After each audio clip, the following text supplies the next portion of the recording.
up, guys? How we doing today? How we doing? Oh, let's see who we got. We got Tattooed Angel, Truth Seeker, In Stitches, Cool Gamer, and Penny Riddle. How is everybody today? I figured there'll be a few more come on in a little while. So, how are we doing? How's everybody's day going? I hope you're doing fine. Finest frog hair. That's a good deal. Finest frog hair split 4 ways or finest frog hair split 2 ways?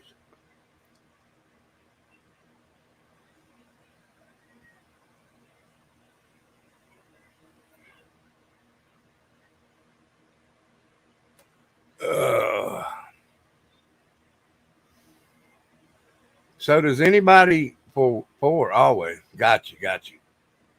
So does anybody know the story about the West Memphis Three?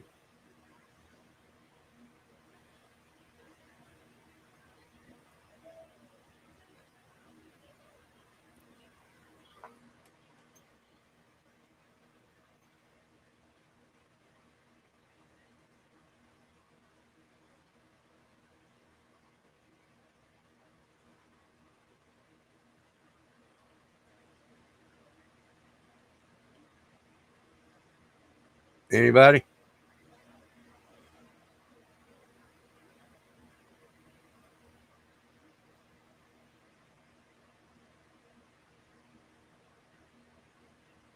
Can y'all hear me?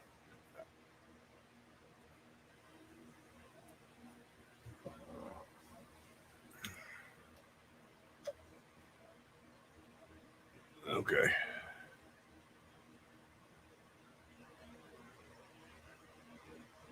Well, we'll just go like this right here. Okay, just making sure.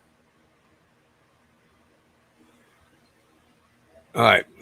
If you haven't heard of them, I'm gonna give you a little bit of story behind them.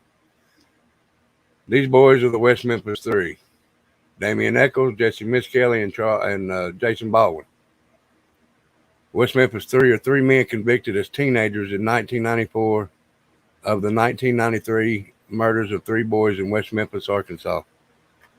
Damian Eccles was sentenced to death. Jesse Miskelly Jr., which is this gentleman right here, to life imprisonment plus 20-year sentence, and Jason Baldwin to life imprisonment. During the trial, the prosecution asserted that the juveniles killed the children as part of a satanic cult ritual. No, they didn't. In my opinion, that's just my opinion, guys. Due to the dubious nature of the evidence as well as the suspected presence of emotional bias in court, the case generated widespread controversy and was the subject of several documentaries, which it was, I think it was 3 documentaries or maybe even 4. And they were called, oh my goodness, I don't even remember what they were called. But they're on, I think they're on Netflix, YouTube. You can look them up. Just look up the West Memphis Three and you'll find the murders, the movies and documentaries. Celebrities and musicians held fundraisers to support efforts to free the men. In July 2007, new forensic evidence was presented. A report jointly issued by the state and the defense team stated, although most of the genetic material recovered from the scene was attributable to the victims of the offense, some of it cannot be attributed to either the victims or the defendants. So what they're saying is they found DNA that belonged to other people that wasn't even involved, or that, maybe had passed or winos or something like that. Following a 2010 decision by the Arkansas Supreme Court regarding newly produced DNA evidence and potential juror misconduct, the West Memphis Three negotiated a plea bargain with prosecutors.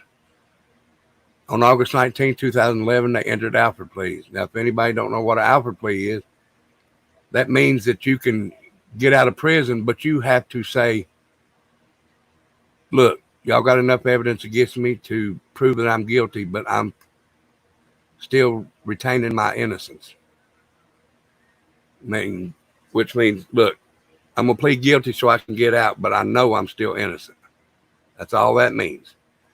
An Alfred plea, these right here cover the state or the people that arrested you and convicted you. That covers them so they can't get sued or anything like it, or get accused of false arrest. That's all that Alfred plea is, in my opinion, which allowed them to assert their innocence while acknowledging that the prosecutors have enough evidence to convict him. Judge David Laser accepted the pleas and sentenced the three to time served. They were released with a 10-year suspended sentence, having served 18 years. Now, in my opinion, guys, these little boys, at the time they were boys, little boys, but when they got out, they were adults. But they served 18 years for a crime they didn't commit. For a crime they didn't commit. In my opinion, that's just my opinion. Now, Damian Echols, this one right here, spent 10 years. 10 years in solitary confinement. 10 years in solitary confinement. Let's see. I was down here. On May 5th, 1993, three-year-old boys Stevie Branch, Michael Moore, and Christopher Byers were reported missing in West Memphis, Arkansas. The first report to the police was made by Byers' adopted father, John Mike Byers, around 7 p.m. The boys were allegedly last seen together by three neighbors who, in affidavits, told of seeing them playing together around 6:30 p.m. the evening they disappeared, and seeing Terry Hobbs, the father of Stevie Branch, calling them to come home. Initial police searches made that night were limited. Friends and neighbors also conducted a search that night, which included a cursory visit to the location where the bodies were later found.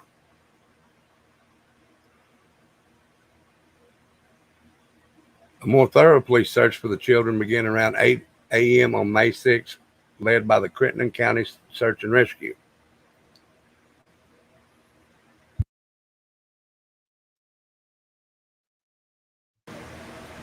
Searchers canvassed all of West Memphis, but focused primarily on Robin Hood Hills, where the boys were reported last seen.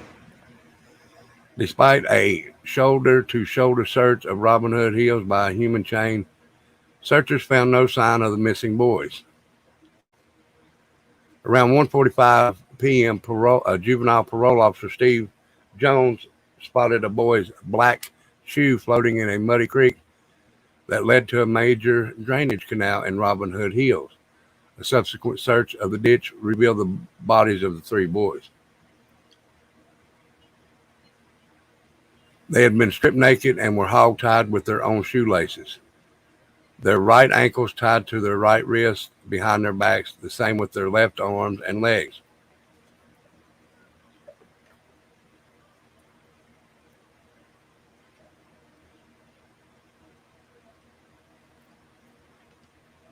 The clothing was mostly turned inside out. Two pairs of the boys' underwear were never recovered. Christopher Byers had lacerations to various parts of his body and mutilation to his scrotum and his penis.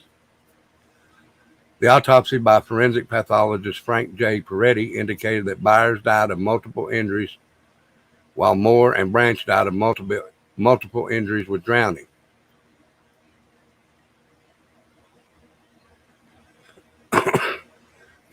Police initially suspected the boys had been AR'd. However, later expert testimony disputed the finding. Trace amounts of sperm were found on a pair of paints recovered from the scene. Prosecution experts claimed Byers' wounds were the result of a knife attack and that had been purposely castrated by the murderer. Defense experts claimed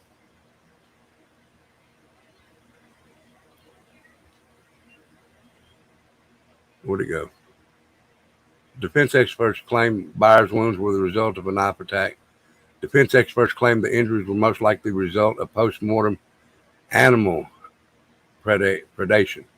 Police believe the boys were assaulted and killed at the location where they were found. Critics argued that the assault at least was unlikely to have occurred at the creek. Byers was the only victim with drugs in his system. He was prescribed Ritalin. In January 1993, as part of a treatment of attention deficit hyperactivity disorder, the initial autopsy reported describes the drug as carbo, whatever that is, and the dosage at a sub-therapeutic level. His father said Byers may have not taken his prescription on May 5th, 1993. Now, these are the boys, and this is their graves here. Stevie Branch, Christopher Byers, and Michael Moore were all second graders at Weber Elementary School.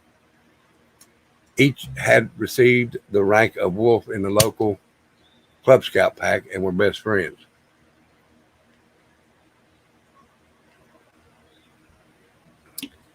Steve Branch was the son of Stephen and Pamela Branch, who divorced when he was an infant. His mother was awarded custody and later married Terry Hobbs. Branch was 8 years old, 4 feet 2 inches tall, weighed 65 pounds, and had blonde hair. He was last seen wearing blue jeans and a white t-shirt and riding a black and red bicycle.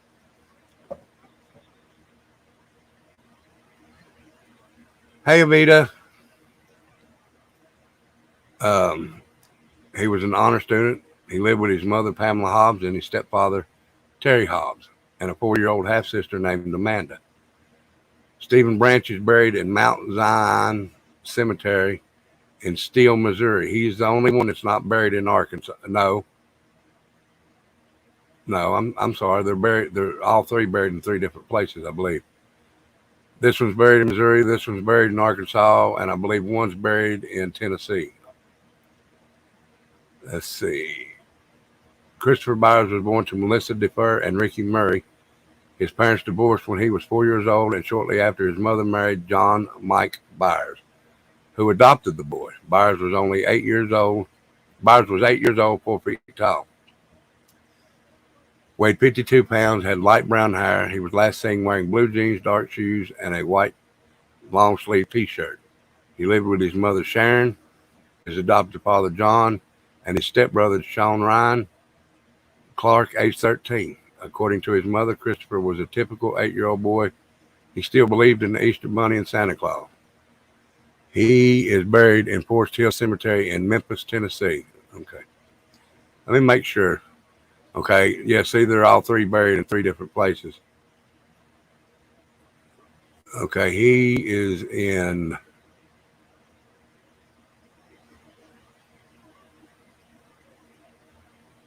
in Steele, Missouri. Byers is in Memphis, Tennessee, and this boy is in Arkansas. Marion, Arkansas.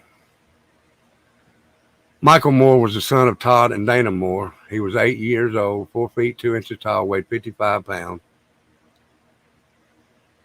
Had brown hair. He was last seen wearing blue pants, a blue Boy Scouts of America shirt, and an orange and blue Boy Scout hat, and riding a light green bicycle. Moore enjoyed wearing his scout uniform even when he was not at meetings. He was considered the leader of the 3. He lived with his parents and his 9-year-old sister, Dawn. James Michael Moore is buried in Crittenden Memorial Park Cemetery in Marion, Arkansas. In 1994, a memorial was erected by 3 murder victims. The memorial is located in the playground of Weber Elementary School in West Memphis, where all 3 victims were second graders at the time. In May 2013, for the 20th anniversary, hey, Rift, for the Slangs, Weber Elementary School Principal Sheila Grissom raised funds to refurbish this memorial.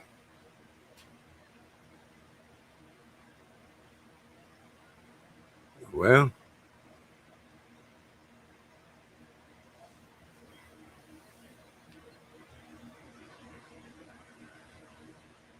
All right. Now, um, the boys that were arrested for this was Damian Eccles, 18. Jesse Miskelly, he was 16, I believe, or maybe even younger. And Jason Baldwin. And I think Miskelly was 15 and Baldwin was 16. So if anybody's ever been in trouble with the law for anything, they know exactly what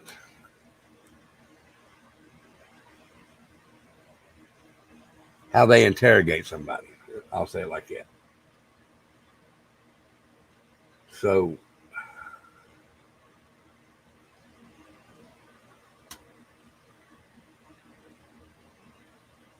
let me find this.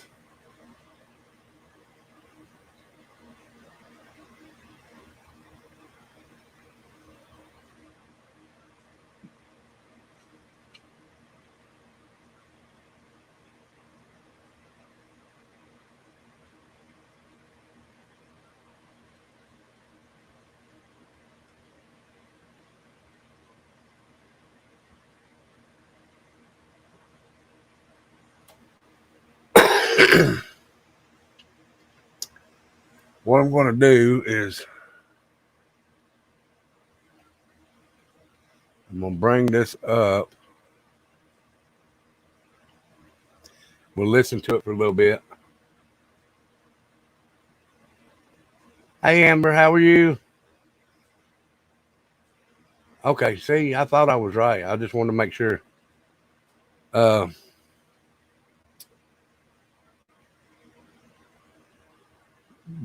we're going to watch this a little bit. Let me get rid of this right here. I don't need that. Now, this is when they've got him, when they have him in the, I call him question box. When I have him in the question box talking to him. So, y'all tell me if y'all can hear it.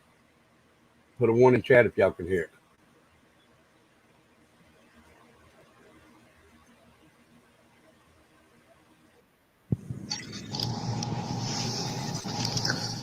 This is Detective Brian Ridge of the West Memphis Police Department, currently in the West Memphis Police Department.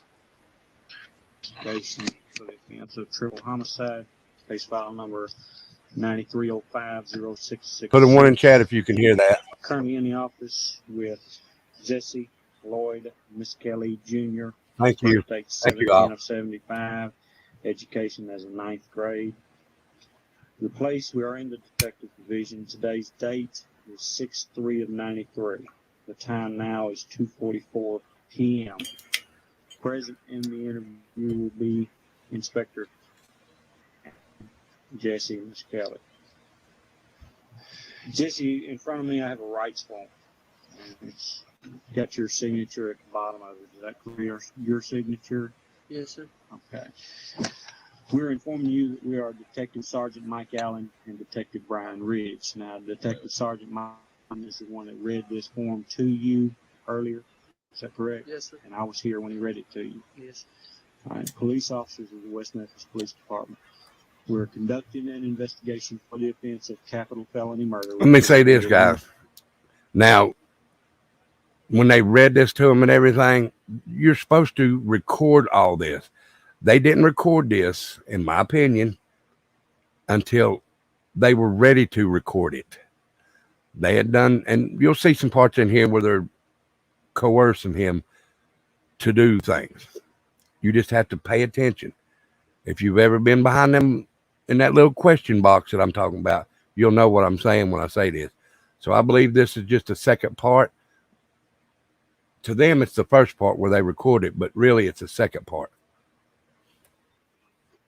Or about 5/5/93. Before we ask you any questions, you must know and understand your legal rights. Therefore, we want and advise you that you have the right to remain silent. Do you understand that? Yes. And those are your initials on the line in front of that statement? Yes. Okay. Anything you say can be used against you in court. Do you understand that? That's fine. Go ahead. Yes, I do. And those are your initials. Yes, it is. You have the right to talk to a lawyer for advice before we ask you any questions and to have him with you during questions. You understand that? Yes, I do. And those are your initials. Yes, it is. If you cannot afford a lawyer, one will be appointed for you to you. You understand that? Yes, I do. And those are your initials. Yes, it is. If you decide to answer questions now without a lawyer present, you will still have the right to stop answering at any time. You understand that? Yes, I do. Those are your initials. Yes, it is. You're up here of your own free will. You Right. came up here to answer some questions, and basically we found out some information during those questions. Is that correct? Yes, I do. Okay. At the bottom of this form is a waiver of rights. It says, I have read this statement of my rights and I understand what my rights are. I am willing to make a statement and answer questions. I do not want a lawyer at this time. I understand and know what I am doing. No promises or threats have been made to me, and no pressure or force has been used against me. Is all that correct? Yes, I do. Okay. And you signed the bottom of the form. Yes, I do. Okay. It's witnessed by Michael Wayne Allen and myself, Detective Brian Ridge. Okay. Jesse, straight to that date, 5/5 of 93. Wednesday, early in the morning. You received a phone call, is that correct? Yes, I did. Who made that phone call? Jason Baldwin. What occurred? What did he talk about? He called me and asked me could I go to West Memphis with him, and I told him no, I had to work and stuff. And then he told me he had to go to West Memphis, so him and Damien went. Then I went with him. All right, when? Wednesday. All right, when did you go with him? That morning. At 9 o'clock in the morning? Yes, I did.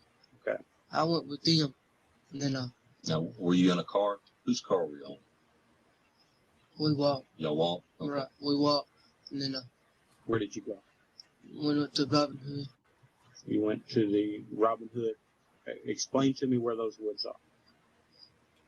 About Blue Beacon Turquoise, It's a little patch of woods little patch of woods behind Blue Beacon. behind it, right back there behind it. Okay. What occurred while you were there? When I was there, I saw Damien hit this one boy real bad, and then he started See, screwing him and stuff, and then All right. You've got in front of you a picture. Okay. That was taken out of the pathologist that done the autopsies said that there was none of that happened. What he just said. So I know that's another lie that the police coerced him into saying. It's already been reported that did not happen in the autopsy. the newspaper, I believe. It's got 3 boys. And these are the 3 boys that were killed on that date in Robin Hood Woods. Okay. Which one of those 3 boys is it you say Damien hit? The third picture, which will be This boy right here? yeah. All right, that's the buyer's boy. Why are they coaxing That's him what into you're pointing saying at. what they want him to you say? read the caption. The grisly slaying from left, 8-year-old Michael Moore, Stephen Branch, Christopher Byers. Okay. So you saw Damien take Chris Byers in the head. What did he hit him with? He hit him with his fist and bruised him all up real bad. And then Jason turned around and hit Steve Branch Okay. and started doing the same thing. Then the other one took off. Michael Moore took off running. So I chased him and grabbed him and held him till they got there, and then I left. Okay. All right. When you get the Another boys thing, back- they know that he's got a low IQ, so they're telling him. I guarantee you, they're telling him, admit to this. Say this is what happened, and we'll let you go home. No, he admits to it, and then does 18 years of his life. together.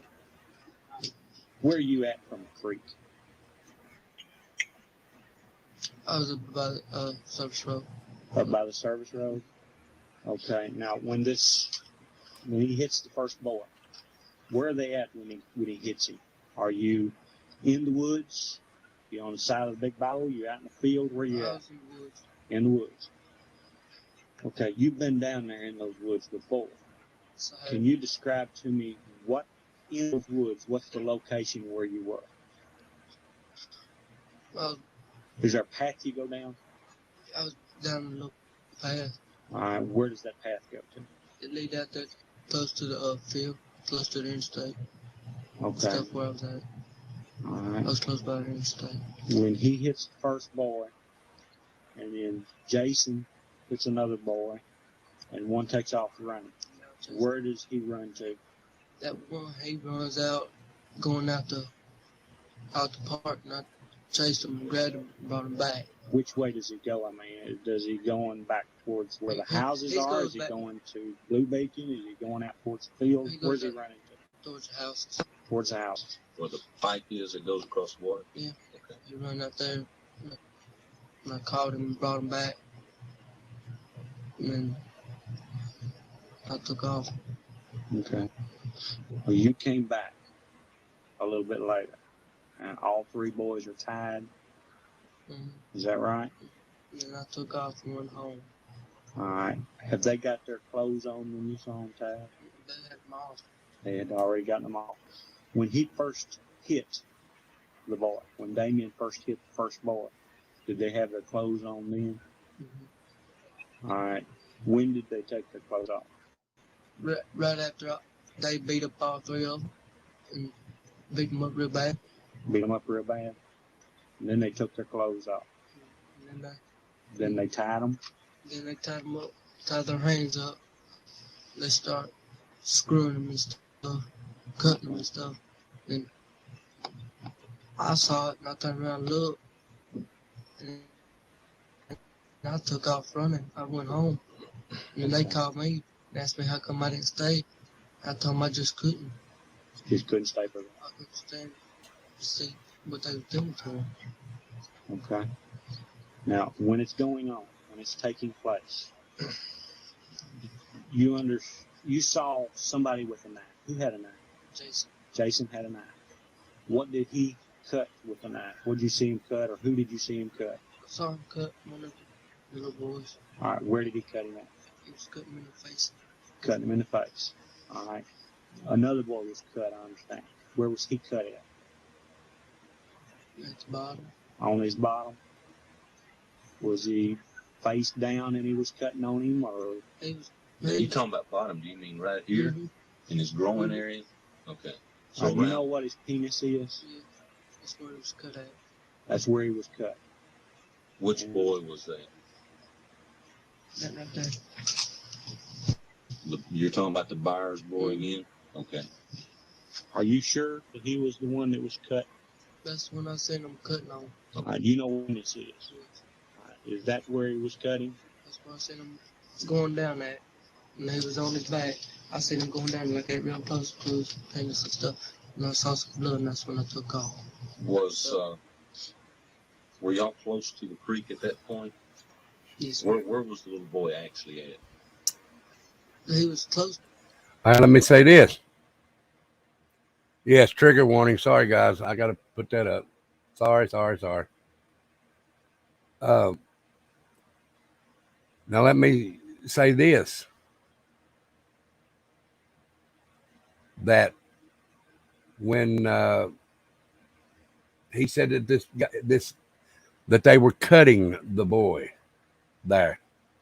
there was no blood evidence found anywhere in that area. No blood evidence whatsoever. And they found the boys the next morning, or the next day, rather. But there was no blood whatsoever found in that area. About All right, you know where the bow is. All right, and you know where the little creek is that goes out. Thank you, Amber Dawn. I forgot that. And doesn't have a lot of water in it, but it's got some water in it, and it's flowing through there. Which side of that creek were you on? Were you on the Memphis side of the creek, or were you on the Blue Beacon side of that creek? Blue Beacon. On the Blue Beacon. So there's like a tall bank. Where were you at on that bank? I was standing up at the top. All right, where were they at? I was at the bottom. On which side? The Memphis side. They were on the Memphis side. I was on the, All right, we're going to correct that even further. That's the east side. Memphis side is the east side. You were standing at the top of the bank on the west side. Were you looking down at what was going on? I was looking down. After I seen all that, He's always got to put in. He took off. Okay. He took off. And when you left, did you hear any more hollering or anything? No. All right.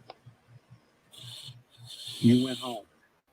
And about what time was it that all this was taking place? They called me about, I'm not saying when they called you. I'm saying what time was it that you were actually there in the park? I was at about 12. About noon? Okay. Was it after school? Okay, he was there at noon, but these boys were supposedly killed around 6. Now, they were also in school at noontime. These 3 boys wasn't, because they was already out. They'd quit, whatever. I think he said he was working.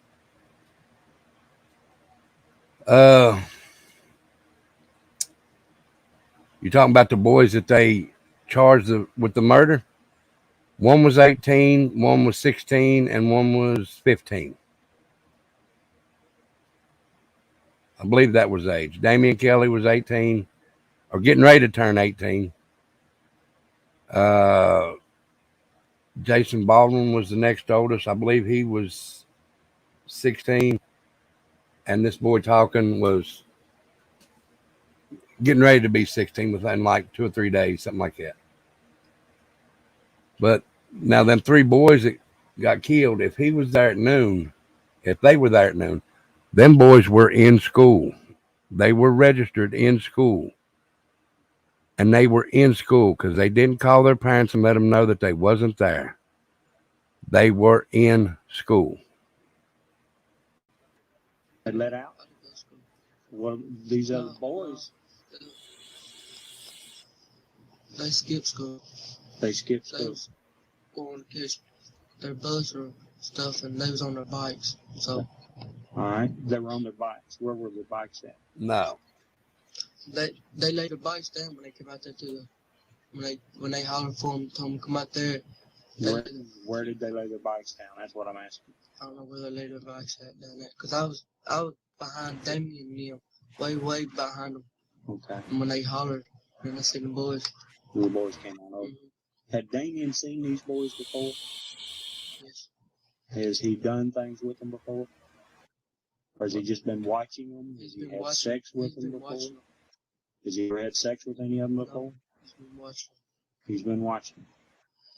You mentioned earlier that at one of the meetings you went to with this cult thing, they had some pictures. That's bullshit. That's the first thing that they throw in when something happens. It's a cult thing. It's a cult thing. It's a cult thing. Come on, guys. Quit throwing that cult shit out there. Just do your damn job. Realize that you fucked up. And go find the real killer. Simple as that. You just don't want to pay. No. You just don't want to pay because you messed up. Those pictures. It had some houses, the trees and stuff. Okay. Had somebody taken pictures of these boys? Mm-hmm. Were they in the houses or were they in these trees when they took those pictures? They were at the houses. At the houses.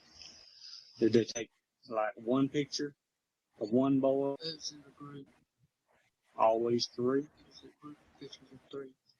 All 3 of them. All 3 of them would generally be together. Mm-hmm. Pictures did you see all I together? just saw one. Okay.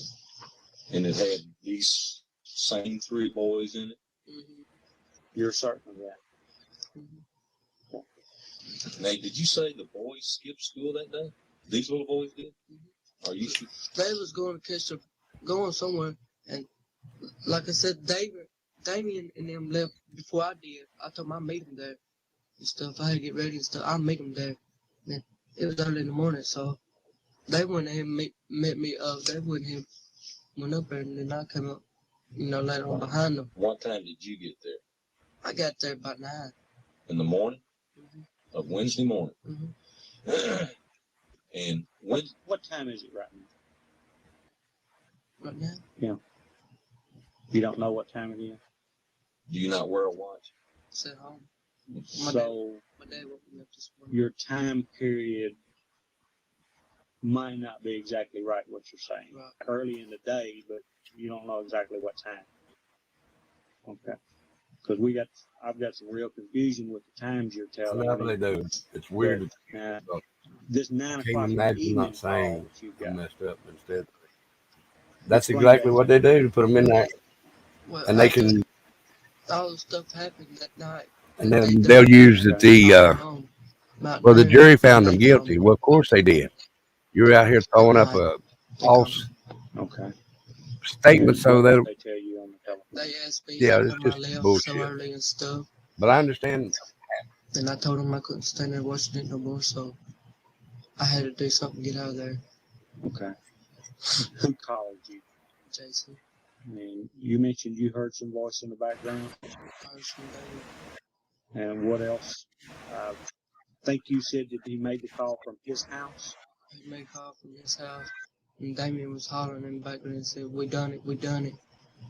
What we gonna do if somebody saw us? What we gonna do?" Okay. Now, the knives. Was there one knife, 2 knives? Was your knife there? Did somebody take you and use your knife? Do you have a knife? Where is it at? It's at home. Okay. The knife that you said Jason was using, where is it? I don't know what he done with it, because after I left, then that's when I don't know what they done with it. After I left, I don't know what they He done didn't with tell it. you he hid it somewhere? Son, I got a feeling here.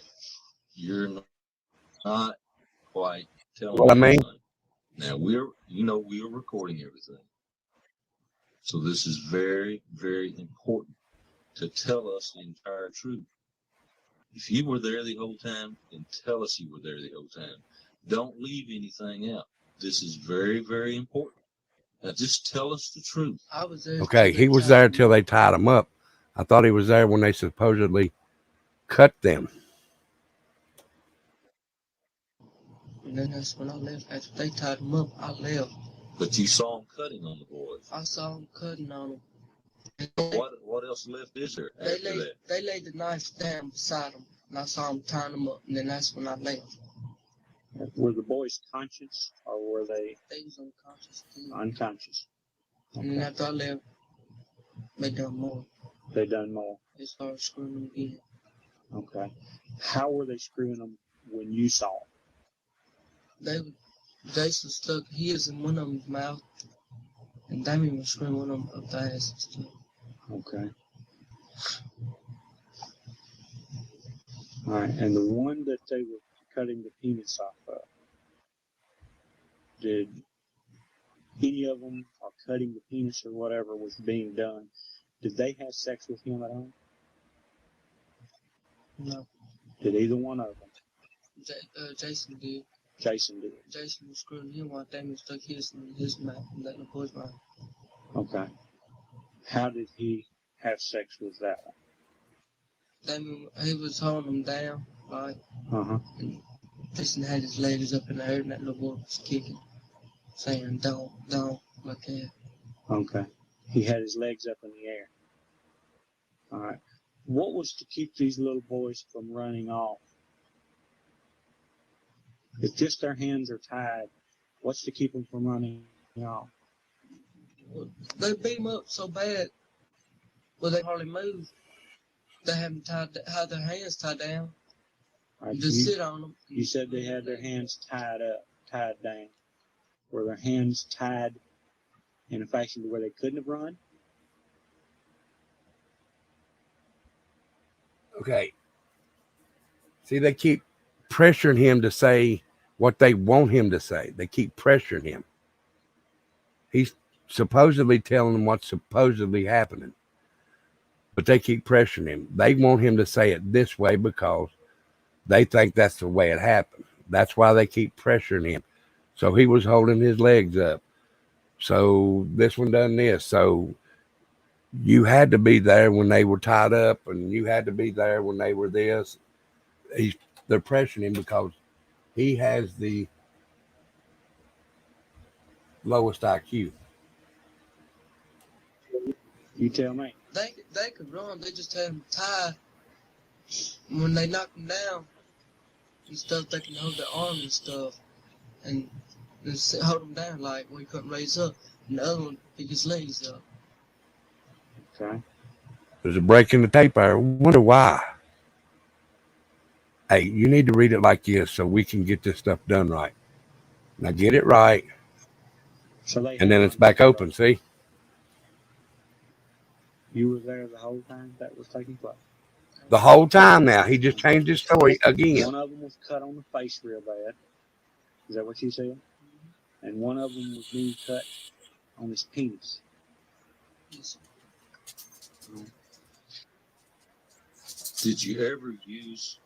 Did anyone use a stick and hit the boys with? Damien had kind of a big old when he hit that first one. After he hit him with his fist, knocked him down, then he got him a big old stick and hit him. What did the stick look like? I mean, was it like a big log like that, or is it a stick? I'll say about that big around. I'll say about that now. Okay. About the size of a baseball bat, maybe just a little bit bigger around. Yeah. That's what you described with your hands, right? Okay. How long was the knife that Jason was using? All right, you're describing a knife that would be about 6 inches long. Is that right? And what kind of blade did it have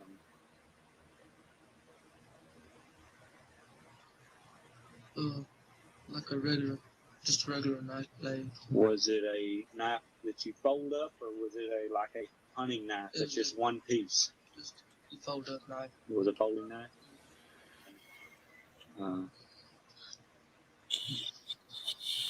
Does Damien have a knife? He doesn't have one. He didn't have one that night. Did he borrow yours? Okay. Did they have a briefcase with them? You didn't see a briefcase? I didn't see a briefcase. Not unless they left it there that day before it happened. Not unless they left it there to buy it, sit there that day. Have you ever seen them with a briefcase before? I said that one night. I said it with them that night.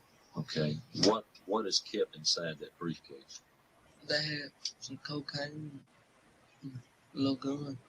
See? Is that where you first saw the pictures of the boys? Right there in Lake Shore.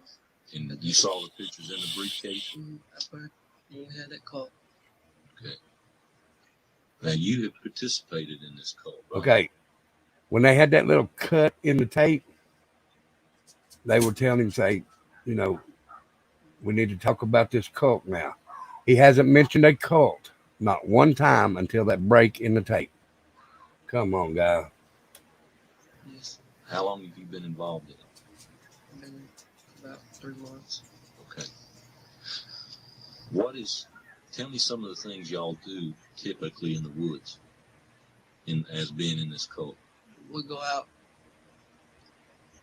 kill dogs and stuff, and then kill girls out there. All right, what do you do with the girls when you're out there? We screw them and stuff. Does just everybody take turns? Everybody, all hands and stuff like that. Okay. When you kill a dog, what do you do with it? We usually skin it, build up a bonfire, and eat it and stuff. Okay. When you're initiating somebody new to come into a cult. No, you're not wrong, Summer Thunder. What's done to initiate that person into the cult? We usually, kill the animals, see if he knows, how to handle the meat and stuff. After we kill him, see if he knows, if he can't handle it, then he don't get in. I'm busy. So if he kills an animal, you mentioned earlier that he may have to eat part of that animal? What part of him? All of his, meat off his leg. Meat off his leg. And if he can't eat it, then he don't get in. Doesn't get into the club. Now, on these meetings, I've have had they ever been violent? Anybody got mad and got in a fight? No. Okay. The night you were in these woods, okay, Rocket Queen. Thank you. had y'all been in the water? He was in the playing around with it. You were playing around in the water. All right. What were you doing in the water Just, besides just playing? I mean, the little boys, had they been in the water? Did they get in the water with y'all? they get Okay.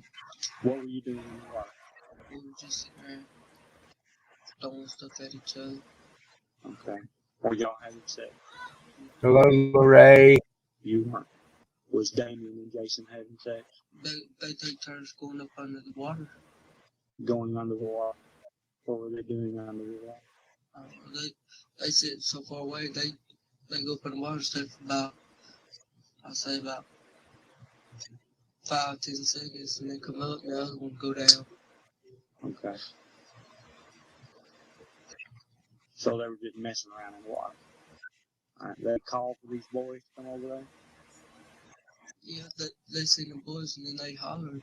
Damien hollered, say, hey, and the boys came out there. Did they call them by name? They just hollered, and then they just showed up. Where did the boys put their bikes? Close right there before you come in. They laid it down right there. And I don't know what, after I left, I don't know what they did with the bike.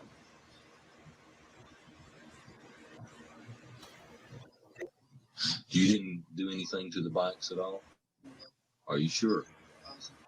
You didn't touch the bikes? You've been back to this place since that murder, since it took time to place. What did you do while you were there? Now, be truthful. I'll sit down there. I just sit there after what they did to the boys. I just sit there. And did what? Just thought what happened to them real bad. I just thought. Okay. And then I left and stuff. And stuff. I just left and walked on. When did you go back there? 2 or 3 days after it happened. And I left. Were you there by yourself? I said by myself. Did you go there with some more boys once? Just me, David, and To Dennis. that particular place? No, that's it. Are you willing to go down there with us and us have a camcorder and you show us where these things took place? Could you do that? Wouldn't have any problem with that. Huh? But you would be able to point out where these things took place, which way the boys came from, and where y'all were, search for the boys, stuff like that. You wouldn't have any problem with that? Because after the murder and stuff, like I said, about 2 or 3 days later, after Hello, Declan. I went in and thought about it, and I ain't been there since. Let me ask you something. This is real serious. I want you to be real truthful. And I want you to think about it. Don't just say yes or no real quick. I want you to think about it. Did you actually hit any of these boys? No. Tell us the truth. No. Okay. Did you actually rape any of these boys? No. Did you actually kill any of these boys? No. Okay, first off, there was no evidence of R because the medical examiner said they hadn't been. Second of all, there is no blood at the scene where the boys were found. So how could they have been beaten, killed, and everything there? Second, he said the bikes were laid up right as you go into the pipes. There's picture evidence of the bikes laying on the pipes, not up on the hill from the pipes. Did you see any of the boys actually killed? Yes. Okay. Which one did you see killed? That right there. You're pointing to the Byers boy again? Okay. How was he actually killed? He didn't. He choked him alive. Choking. Okay. What was he choking him with? It's like a stick.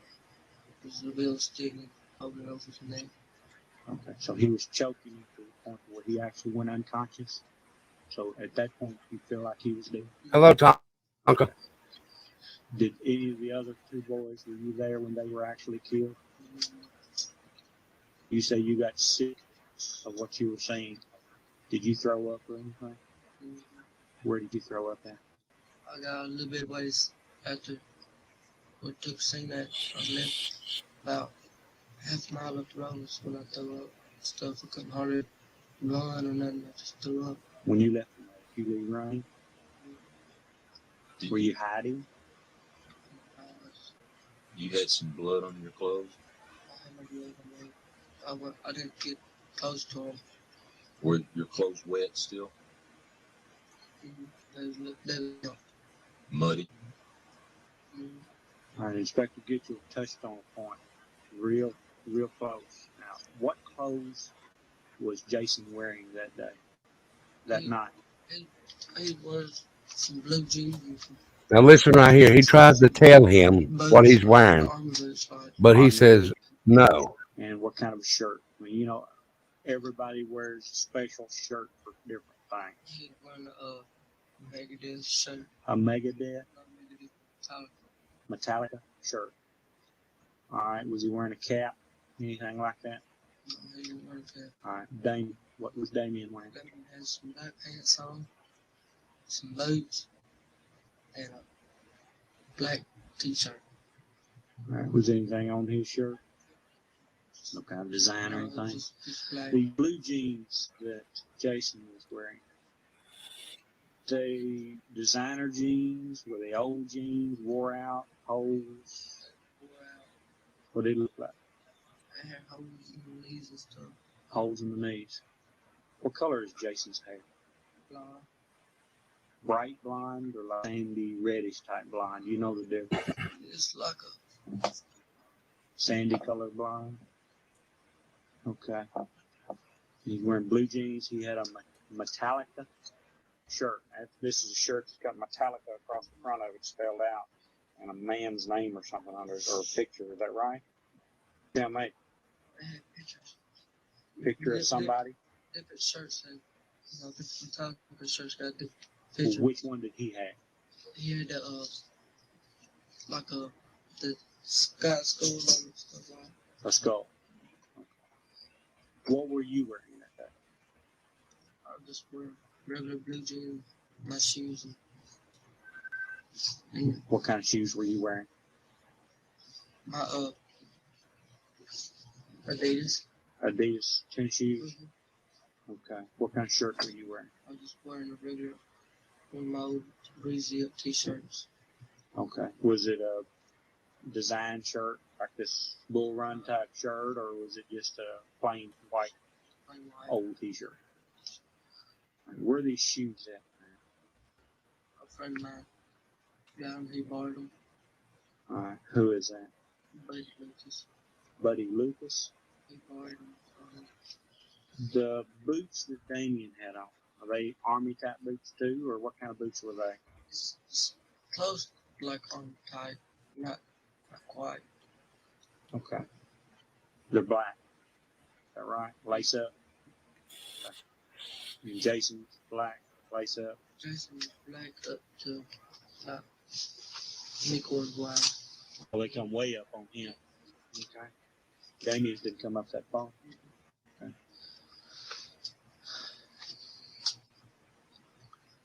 Okay. When they killed the boys, you decided to go. You went home.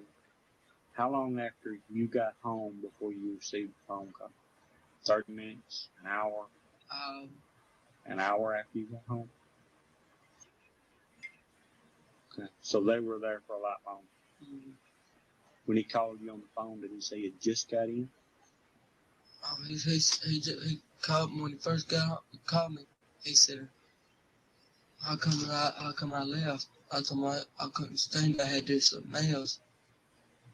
Okay. You couldn't stand it.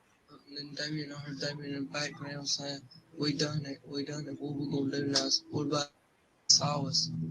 Okay. Did anybody see you leave No, that you know of? that I know of. Did anybody see Damien and Jason? I don't know how that before then. Or have you heard anybody say that they saw Damien and Jason? You hadn't heard anybody.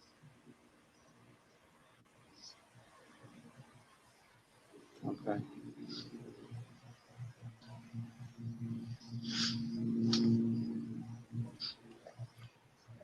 Now these initiations, you said they eat part of the leg muscles, leg meat.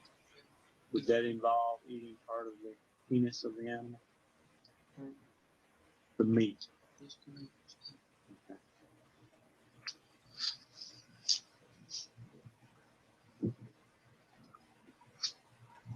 Has Jason and Damien talked to you since this happened? Mm. They haven't talked to you about this? They ain't say nothing around me. Well, not because I'm around some of my friends. They don't say nothing. Or when you've been by yourself, and I'm sure in the last 3 weeks you've been by yourself with them sometime. Well, he just he keeps on asking me how come I left stuff. And has anybody said anything to me about it? Okay. What did he say about when you came to the police department? That boy, you seeing that boy in the woods up there behind the good place. What did he say about that? They didn't know nothing about that. He doesn't know that? Okay. What about when you get with Jason by himself? He keeps on asking me what we're gonna do next. I told him I can't do that now because I go with my dad every day. I'll make a good excuse because So they're scared. Is that right? they're scared because after what they did, I told them I just bring a good excuse. I go with my dad every time or something. I gotta do something. Well, what do you think ought to be done to them for killing these boys? I think maybe put away for a while. Put away for a while. Do you think they're sick or just See. they're sick?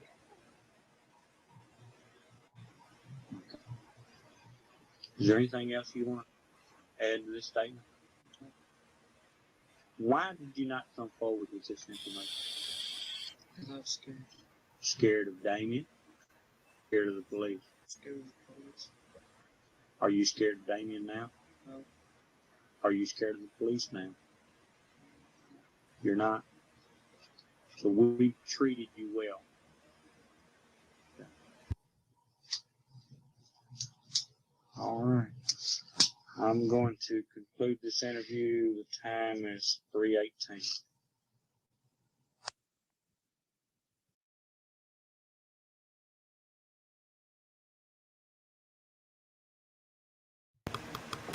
So what do you think, guy? That's just the first part. There's more to come. So what do y'all think? Guilty or not? Just from what y'all heard. 1, they're guilty. 2, they're innocent. 1, they're guilty. 2, they're innocent. Here's mine. I'll go ahead and put mine. 1, they're guilty. 2, they're innocent. That's mine.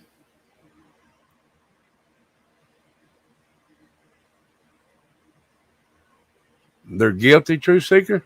After what you just heard?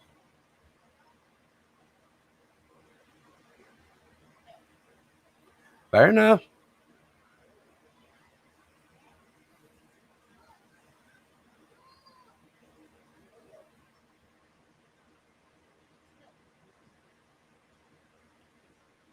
Most everybody so far says not guilty.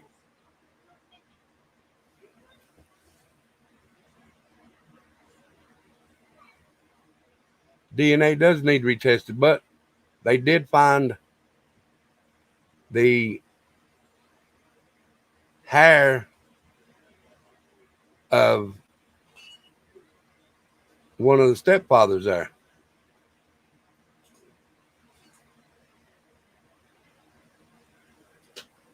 Yeah, but didn't you got to listen to this, True Seeker? I can tell you've never been behind bars for anything. They coerced them into talking. He coerced him. He was telling him what needed to be said. Plus, they cut the tape off at a certain time. They used him because he had the lowest IQ. They pled guilty because of the Alfred plea. And an Alfred plea is you spent 20 hours in jail. Not for nothing like he did, though. What I'm saying is you went in and done your time, probably. You didn't have to go talk to a jail and say, hey, did you really do this? What I'm talking about is going into the question box. And a question box is where they take you in and interrogate you for 45 minutes to an hour. And that's a short one. That interrogation there probably lasted about 8, 9, maybe 9.5, 10 hours. But an Alfred plea is where you say that the state has enough evidence against you to find you guilty, but you're still pleading your innocence. You're going to, what I'm saying is you're going to plead guilty, but you're still saying you're innocent. That's the only other way they could get out is if all three done it. Jason, the one with the glasses now. Jason, what is Jason's name? Jason Baldwin said he didn't want to do it, but if he didn't do it, they wasn't going to let none of them do it, and they were going to go ahead and execute Damien Eccles. So to keep his friends from going, I was talking about Baldwin. So to keep his friends from being executed, he pleaded the Alfred plea. And the dad's, let me go in here because I know it's in here.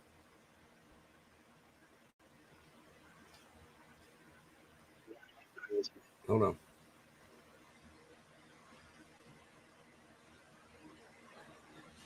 The dad that they found evidence from was Terry Hobbs. Now, when this first started, Mark Byers, he was all for him going to prison. He believed the court system and the jail system so much that he said, I hope you die. I hope they do to you what you done to my son. And then he started hearing new evidence come out. And he heard the evidence about Terry Hobbs, and he switched gears because there was no evidence of either three of them boys on them boys. There was no evidence of them boys ever being there.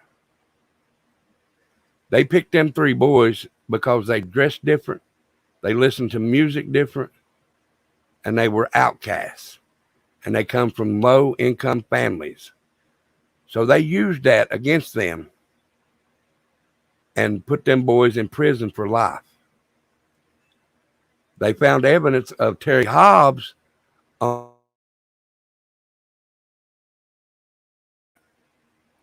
Now, you can get evidence. You can get the hair sample from your house, but how good is that hair sample going to go from all the way from your house all the way to where you was at.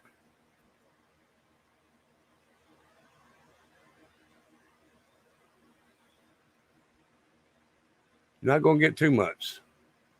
So I don't think the boys are. Yeah, see, he was convicted of that.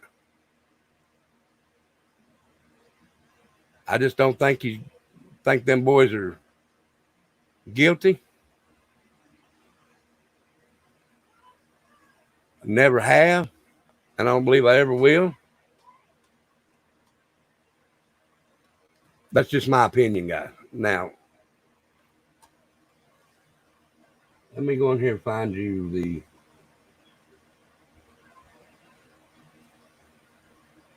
Terry Hobbs also said he had an alibi.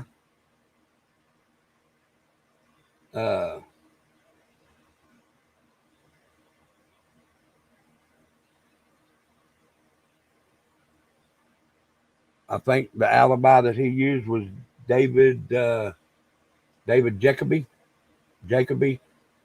something like that.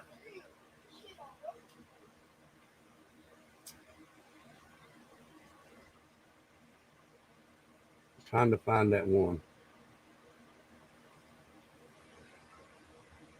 This is the one that everybody thinks is.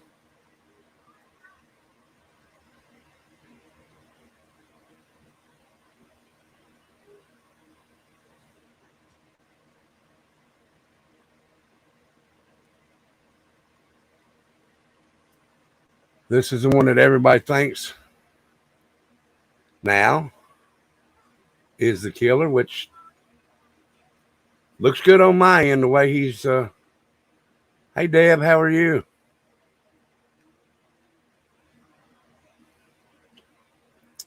So let's check this out. Give me just a second, guys. It'll pop up there. Now, this is Terry Hobbs. This is. He tries to give a time frame of when this happened and stuff.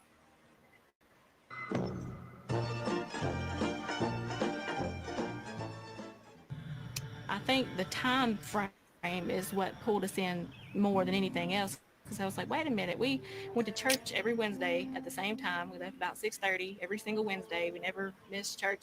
And we saw them out there. Terry Hobbs and Stephen Branch lived 3 houses down from us. Yes, he was watching his clothes at 2 a.m. We came out the door, and Stephen was in front on his bike, and Christopher and Michael were running behind him, and they zoomed out real fast. And I told Christopher that I yelled to him, "You need to go home. Your brother said to go home." He said, "I don't have to do what you tell me to do." And I saw Terry walking down the sidewalk, and he was saying, "Y'all come back down here." And they all went in that direction toward him. David Jacoby says you left his house twice alone. From 6 p.m. to 8:30 p.m. Does that concern you?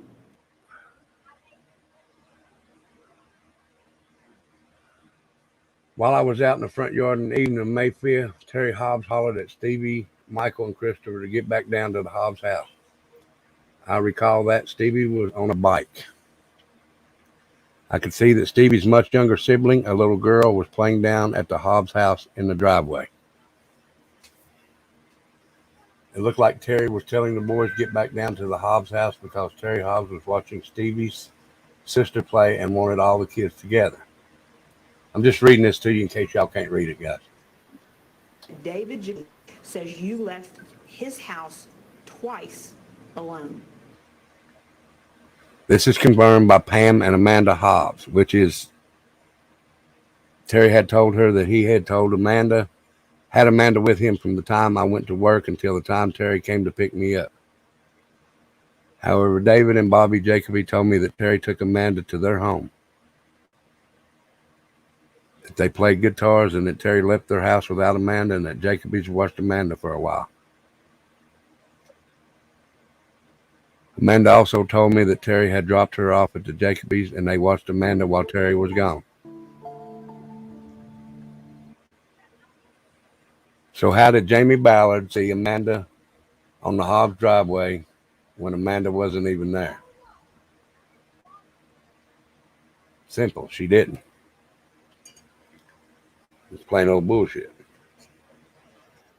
But we thought, well, hey, his dad was out there with him. Surely they told him that they were down there. So we thought all this time that they already knew. If deemed credible, it's more damning than even the DNA evidence, you know? Yeah, did you hear that? It's more credible than the DNA. If deemed credible, it's more damning than even the DNA evidence, you know? Thought they didn't have DNA evidence.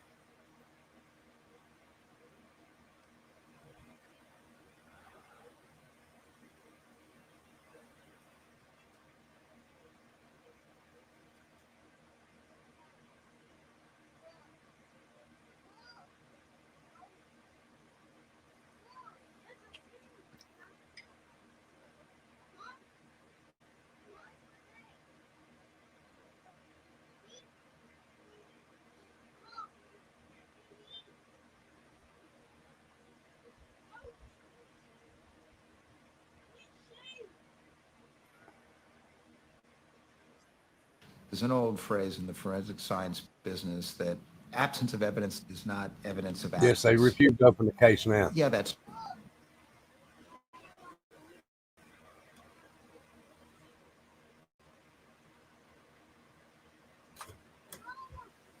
Yeah, they won't reopen the case because the boys done took Alfred plea. They can't sue the state. They can't get an apology from the state to say that they are innocent because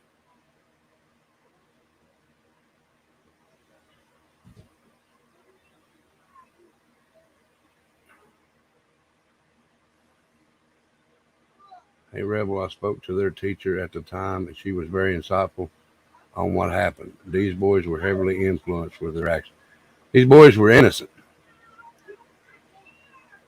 Terry Hobbs is the one that done that, in my opinion.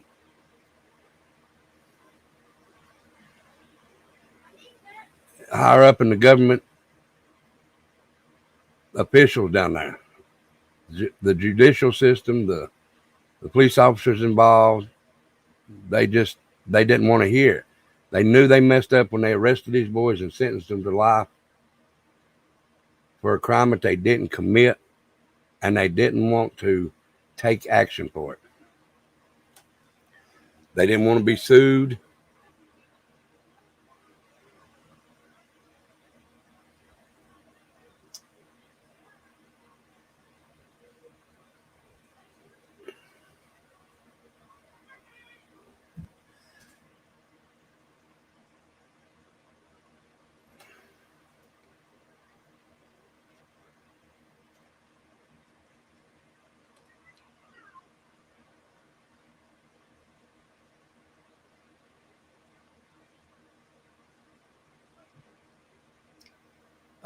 Yeah, but there is documentaries out there. What was that documentary called? Oh goodness,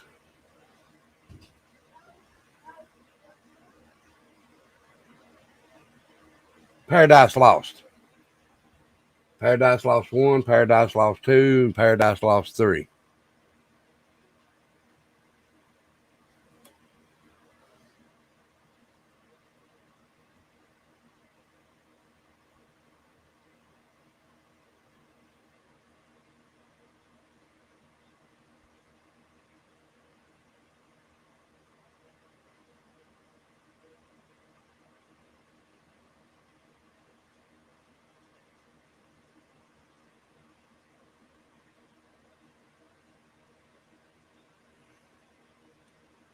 Hold on a minute, guys.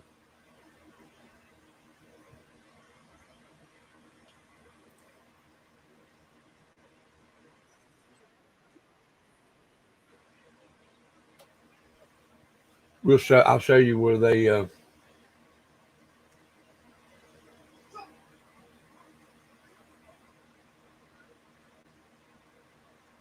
okay, I don't believe it, Mel. This is in a small town where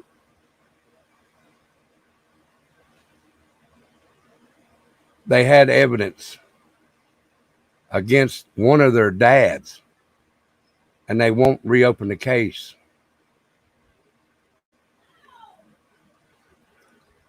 You have to watch it, Mel. Go watch the series, and you'll see. Go look at all the evidence that's out against Terry Hobbs now. Johnny Depp, who all was in that innocence thing? There was Johnny Depp, a few more rock stars, a few more movie stars, a few more people in the industry.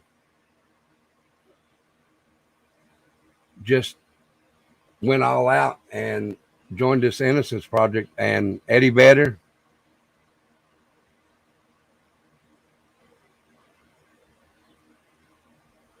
there was all kinds of people that went in for him.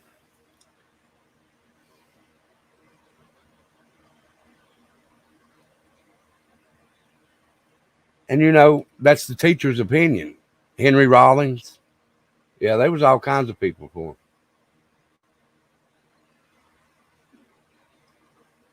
Dixie Chicks were there, but I don't like the Dixie Chicks anyway.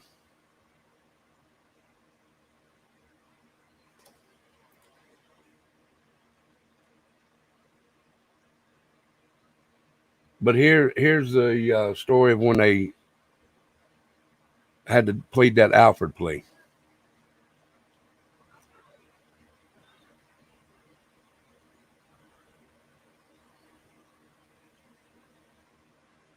And before I share this, I'll say this.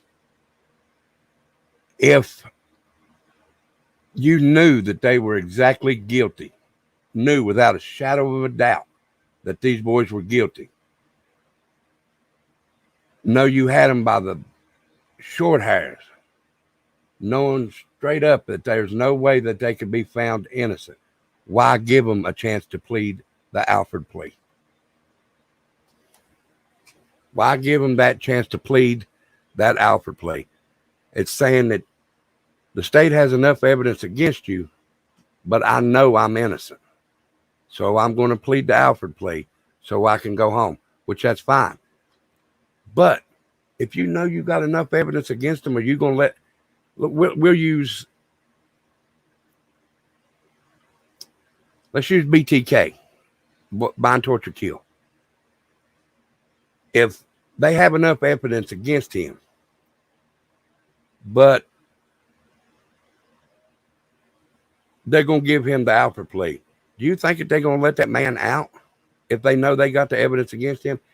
Even though he stood in the court, told the whole story, that he done this, but they're going to give him an Alfred plea. They're not going to give you an Alfred plea if they got enough evidence to keep you in prison. If they got enough evidence to try you. No, I don't believe they would. Now, this is where they went to in front of the judge to plead the Alfred plea.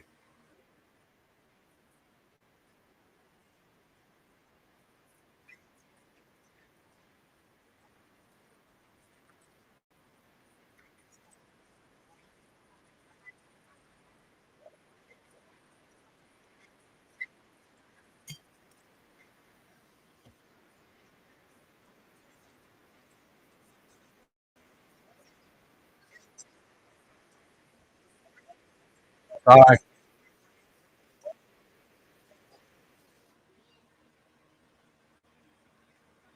Sorry about that.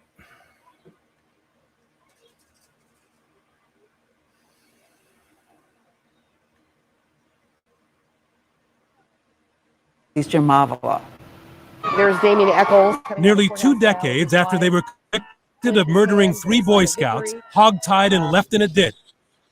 And 4 years after ABC News first broke word of DNA evidence that could exonerate them, today the West Memphis 3 walked free. It's been an absolute living hell. 3 outcasts with mullets and dark clothing who dabbled in the occult. Damien Eccles, Jesse Miskelly, and Jason Baldwin. First thing I have to say, wore black clothing. I wear black clothing. Am I a murderer? I don't dabble in the cult, and neither do they. They just listen to AC/DC, Ozzy Osbourne, Kiss. But that is the reason that they're in a cult.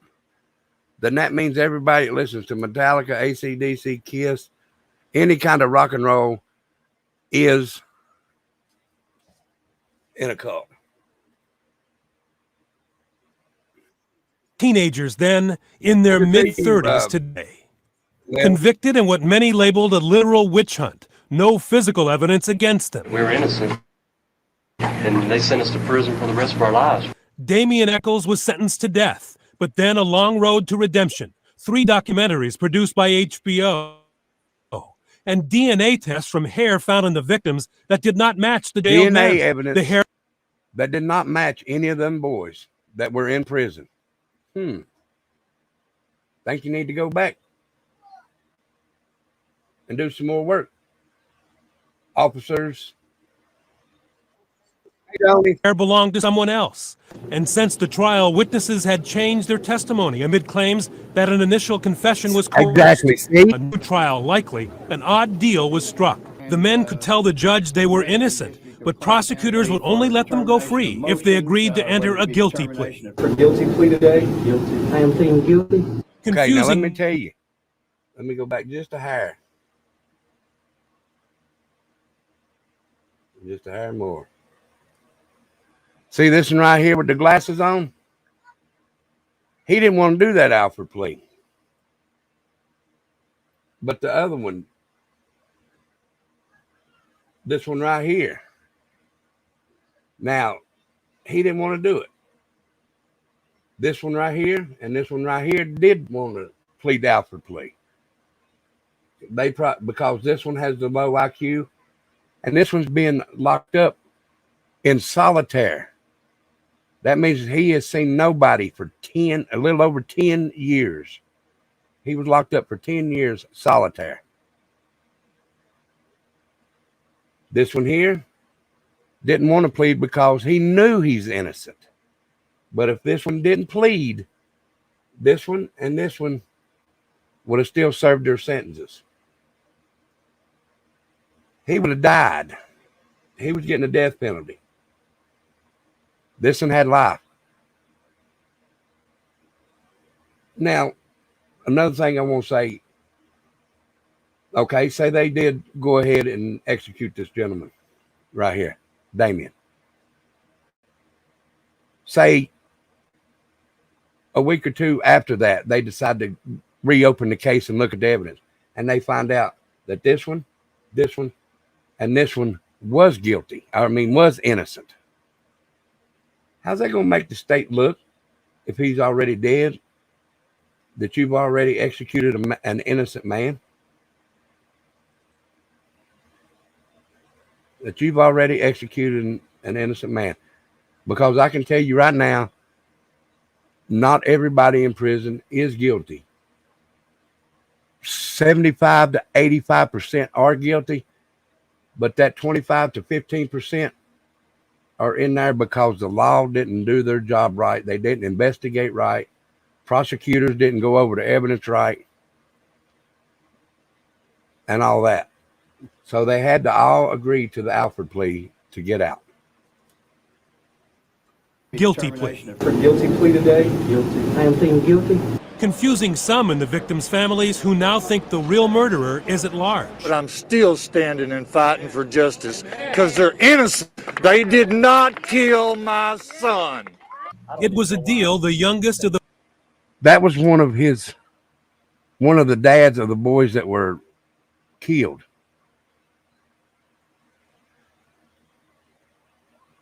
And he gets to talk to him. And he knows evidence. Trust me, this happened in 93. And this man nonstop went through every piece of evidence that he knew of, that he could get a hold of. And if this man at the beginning of this wanted nothing but death for these three boys, and now that evidence come out about the other dad, the Terry Hobbs, and knows what his record is from the past, that's all I need. The West Memphis Three first resisted, wanting to fight for total exoneration, until reminded that Damian Eccles had been in solitary confinement on death row for 10 years and was 3 weeks from execution back in 1994. Didn't want to take this deal in the beginning, and I recognize and acknowledge that he did do it almost entirely for me. Thank you. Mr. Broderick. The prosecutor said today, despite letting these men free, the case is closed. He still believes they and they alone murdered the Boy Scouts, and he is not looking for any other suspects. Now, what I got to say that, no, he's not. It's closed, and he's not looking for any more suspects because they know if they find another suspect, them boys can't do nothing because they pleaded Alfred plea. They cannot sue that city. They cannot do nothing that I know of. I may be wrong about that. But as of right now, they closed it because if they find any more evidence, they're not going to bring it up. They're not going to say that the dad done that. Yet they got evidence against that dad, but they're not going to bring it up. Yeah, see, he has to wear glasses now because in solitary, in prison, you don't have lights. It's dark. You go by the light that comes in a teeny tiny window at the top of the cell. That's no bigger than that. No bigger than that. That's as big as that window is in some of the cells. In solitary, I think it's just not much smaller than that.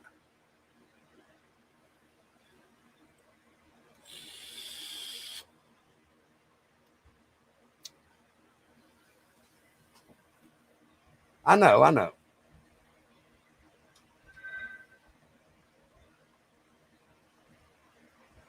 After speaking to a couple of the people involved indirectly, the families of the victims were paid to sway a different way. Of course, they were paid to sway a different way. They had 3 murders of children on their hands, and they're going to go ahead and grab 3 black-wearing, misfit children out there that, in my opinion, they used because one had a low IQ, come from a low-income family, and the other 2 come from a low-income family. Let's just use them boys. Now, from somebody that dresses in black, has been in trouble with the law before, no.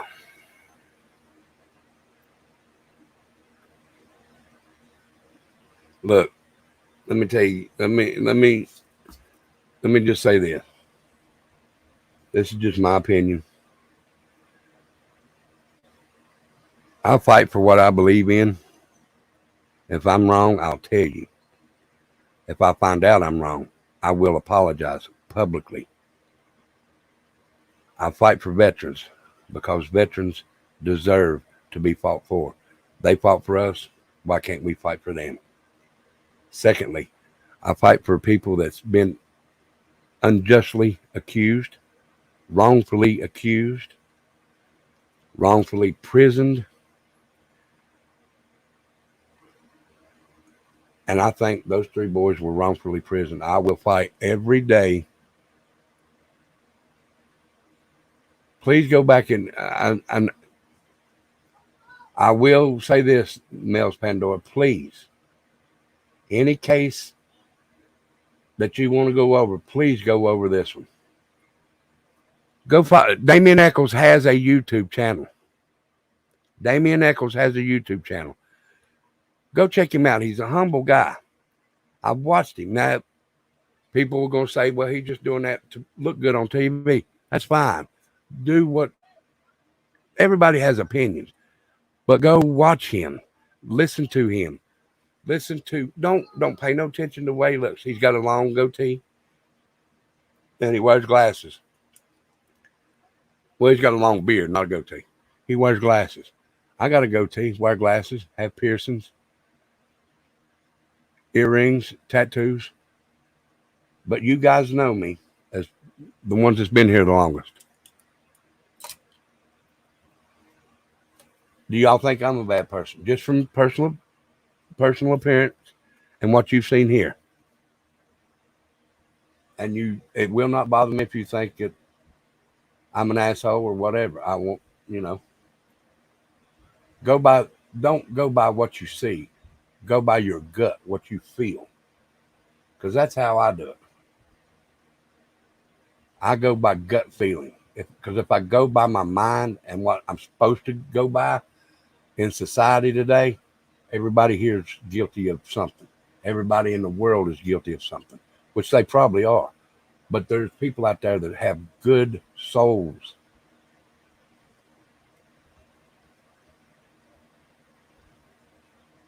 Let me tell you, okay, I'll say this. Shane. Me and Shane have different taste in music sometimes. But from what I've seen and what I've heard from Shane, Shane's a good guy.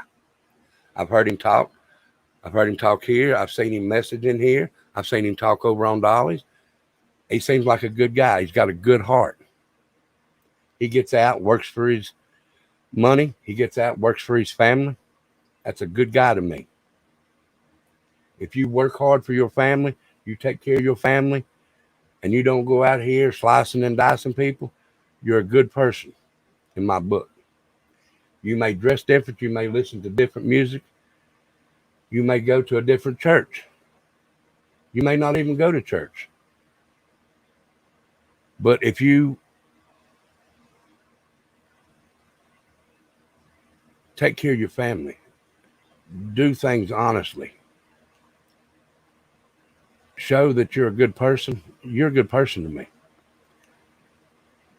Goofy, well, yeah, Goofy is a motherfucker. But a good person. Rocket Queen. Look at Rocket Queen. Is Rocket Queen a bad person? She dresses in black. She dresses in leather. She's got tattoos. She still got the 80s look from when them boys were growing up. Or 80s, 90s. From when them boys were growing up. If she goes out here, steps on a guy's foot, breaks his foot, is she guilty? Of course. She still got a good heart, though. It was an accident. Those boys are innocent. No evidence of those boys were there. No blood was there. No blood was found on them boys when they went to arrest them. They still have not found the clothes that them boys, they have not found the blood on them clothes them boys wore that day. The dad, Terry Hobbs, was washing clothes at 2 a.m. the night after the boys went missing. His DNA, a hair found on one of the shoestrings. He left his children. He left his daughter at a friend's house. Was gone from 6 to 8:30. He has discrepancies in his timeline. Now, which one would you say is guilty there? The ones that had alibis and said where they were at, or the one that his alibi don't match with his witness that says he was where he was at? I'm gonna go. Let's see. I'm gonna go with the one that his discrepancies don't match. His timeline don't match, and his clothes were being washed at 2 a.m. and his DNA was found on one of the boys' shoestrings, his own son's shoestring. That's just the way I'm gonna go. Hey, Miss PJ, please rewind.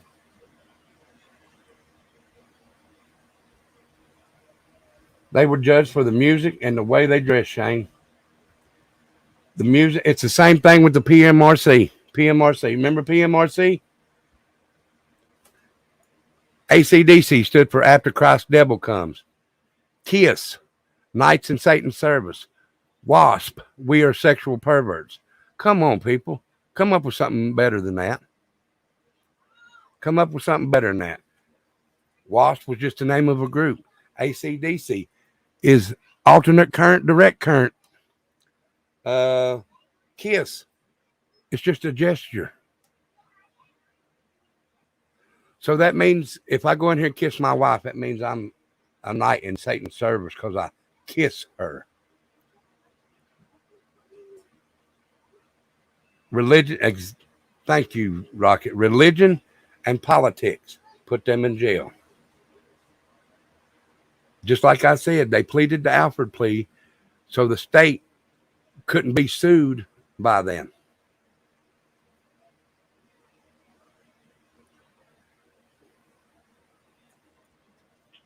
Terry Hobbs is the one that murdered them boys and is walking scot-free. 3 boys spent 18 years. 18. I done. My longest was a year. I done 1 year, and that sucked. Can you imagine doing 18 years? The other 2 boys was out, in regular things. Damian Eccles sat in a little, probably a 10 by 8 cell that had a toilet, a sink, and a bed, and a tiny window at the top. Toilet, sink, and a bed. That's all he had. Locked up 23 hours a day. He come out long enough to take a shower every day. 23 hours a day, an hour out to go take a shower. He ate his meals in there. He slept in there. He shit in there. He paced back and forth in there. The only time he got out was to come visit. And I don't know how they done it where he was from, but I'm going to say he probably got 2 visits a month. So altogether, that man was probably out of his cell for a month.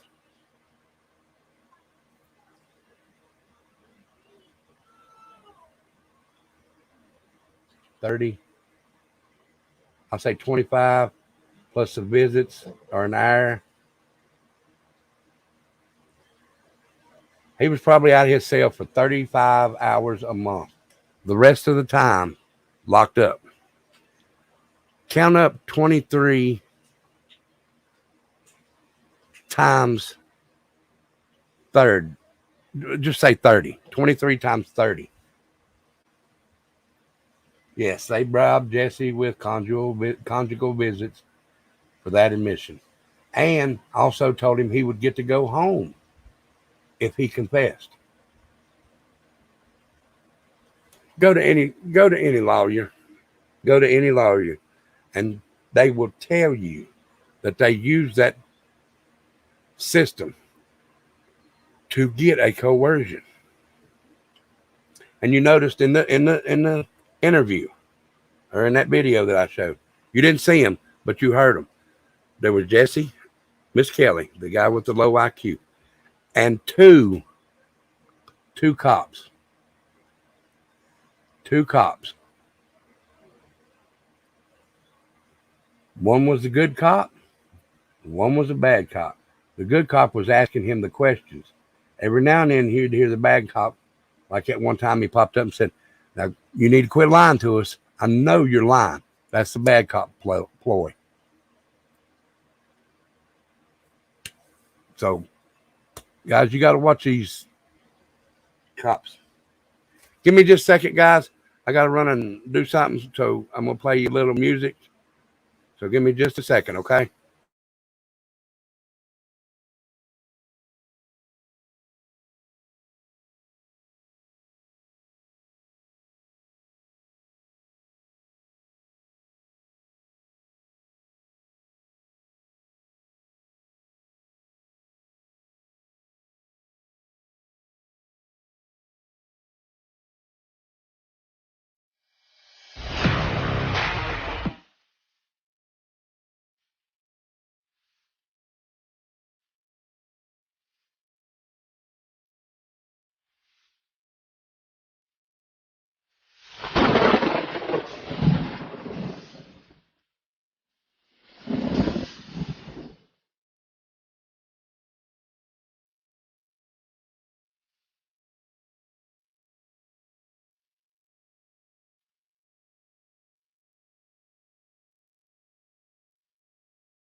Sorry about that, guys. I had to go do something right quick.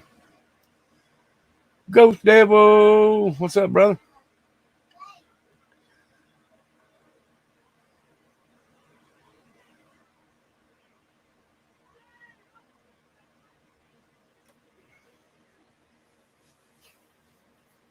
But yeah, I mean, in my opinion, that's the deal with that. Now we're gonna go over some more of it later on.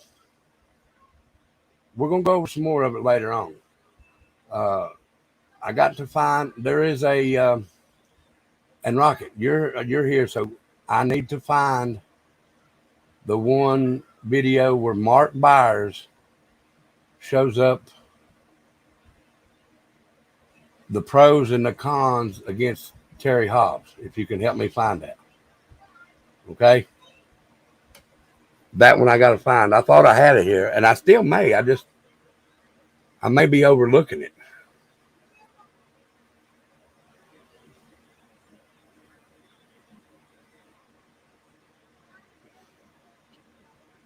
I mean, if you find it, please send it to me or Becca. But I know I had it. I may have it in something else. But guys, if you get a chance, please go watch Paradise Lost. Paradise Lost is a good documentary, but don't believe everything you hear in this documentary, because from when it happened till now, evidence has been changed. There's no evidence of the boys ever being there. Love it, Ghost Devil. Thank you, brother. Yes, it's very upsetting. And in that, and I didn't even think about this until after the show last night. Most of the music played in that video, in them documentaries, is from Metallica.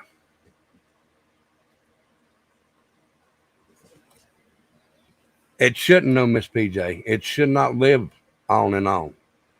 The boys' names should live on. The three little boys. Hey, Digger Duck. It's good to see you, girl. Love you.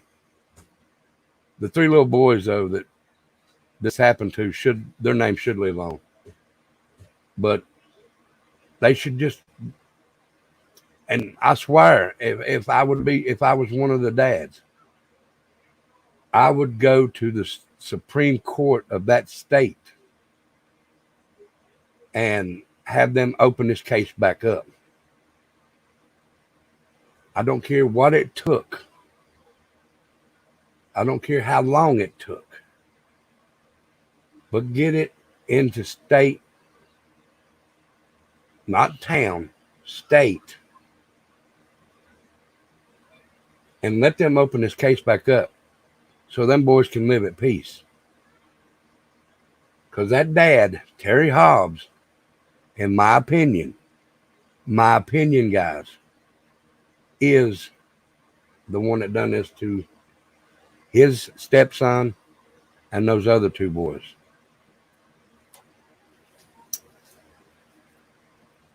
All right. Now, as y'all know, I couldn't, when you became members, when you became family, rather, but when you joined the family, I had 2 videos that I could play, but I couldn't because I had to change the song. So Ghost Devil, as usual, come through in a heartbeat for me. And now I have new videos. So if I ever see anybody that joins again or sends a super chat or a super sticker, I have videos that I can throw up for you now. So, and I'd like to show you, but I'd rather wait till someone actually does. If you join or if you or if you send a super chat. So I believe I'll do that and surprise you. Or if you show, as a matter of fact, if somebody can go and show that, how long they've been a member when they joined, or how, 2 months, 1 month, however long that is. All right, that's membership. So this is the song for that. Feel the blood creeping up from the heathens. Got will, got fight, got pride, got reason. If they wanna go eat, then you know I'm gon' feed them. If you're coming for me, hope you're ready for a demon. I got eyes in the back of my head, I'm seeing. Take me.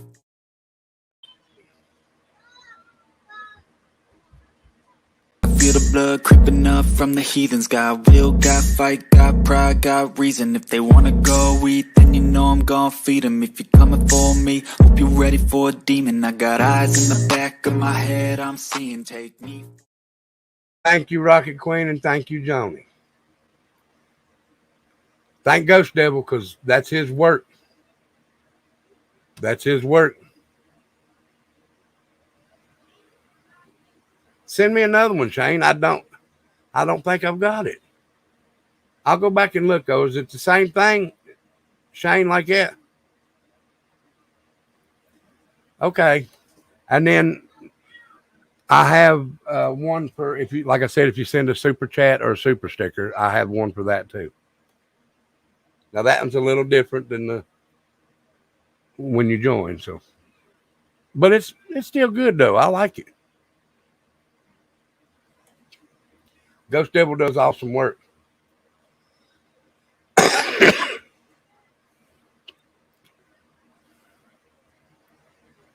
All right, now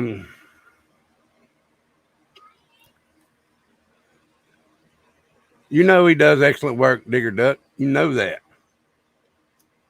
It's my brother from another mother down under. All right, guys, I'm gonna put this up.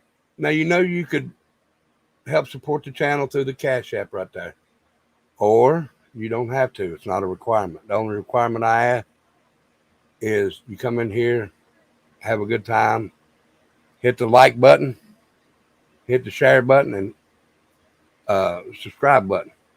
Once you subscribe, you're not a member, you're family. And that goes along with all three of my channels and Becca's channel too. So, but the Cash App would be appreciated, just not required.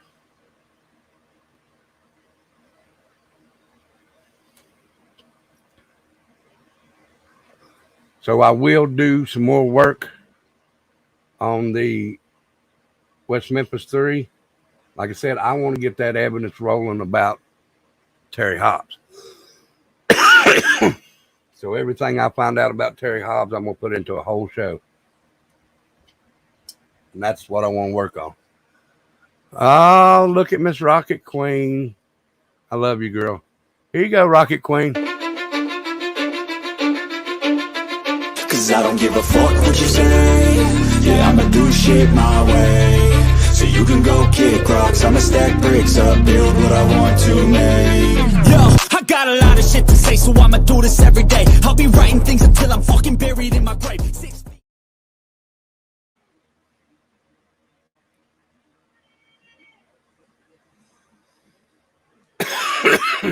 How'd you like it?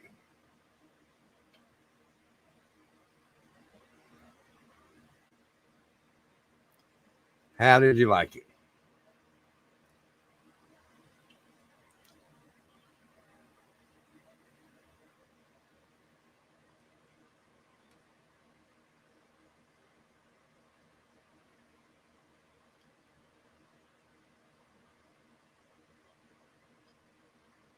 Okay. I'll check again. But you got to realize I got 1, 2, 3. I got 4 different Facebooks that I had to go through. But I'll go to the one for this and check it out, okay? Thank you, Rocket. You didn't have to do that, girl, but thank you so much. And that's the other one. So thank you again, Ghost Devil. I was going to put myself up there twerking, but I couldn't find no good music, guys. And I don't believe you'd want to see me twerking, would you? I didn't think so.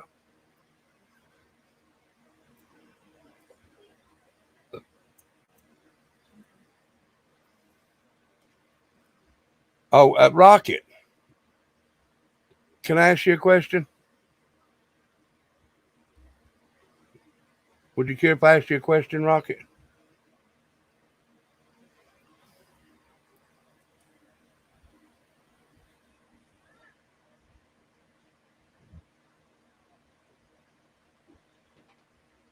Yeah, you got them right.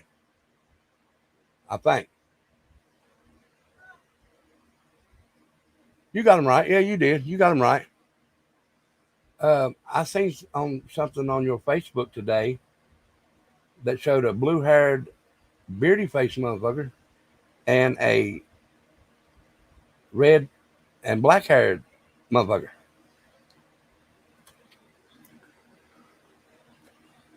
Who was them two sexy beasts on your Facebook's YouTube feed?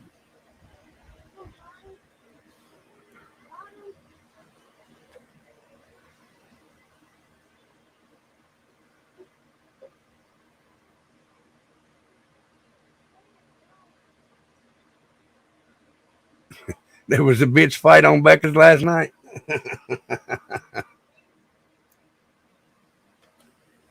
I don't think it's a bitch fight.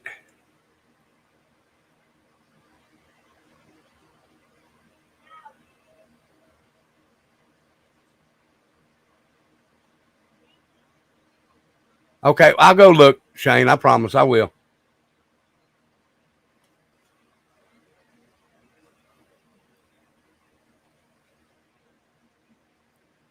You'll have to go watch Becca's stream from last night, Miss PJ. You'll love it. I'm gonna kick Rocket's leather ass.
Oh goodness.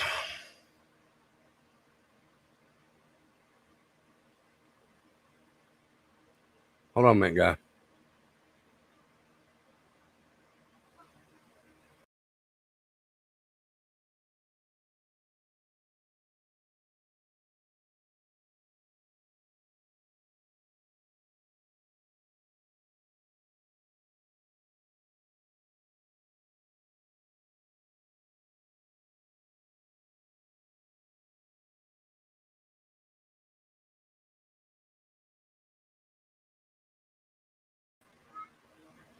All right, they say there's an issue that I'm not receiving comments right now, so but I'm seeing them on YouTube, but I'm not seeing them in here.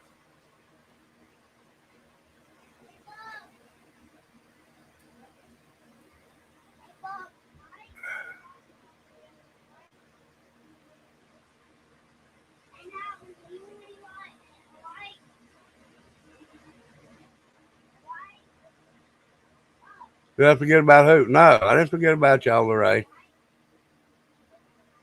Can y'all see me? Put a one in chat if y'all can see me and hear me.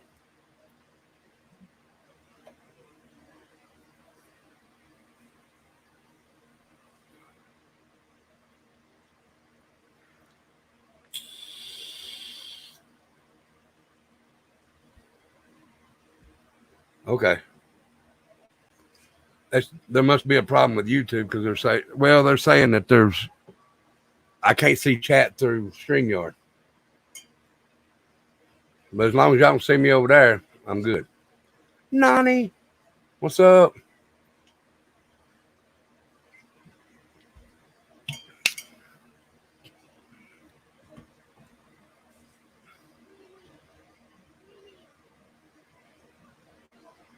Okay, do that for me, Shane. And I'll do that. I'll go in and check it when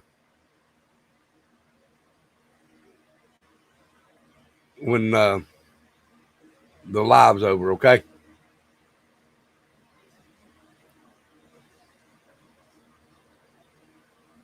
How are you, Nani?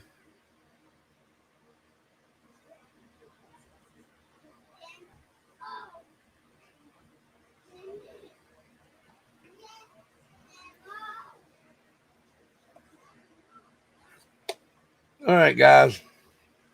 Becca's getting ready to go live in about 20 minutes. She's getting James and them in the bed.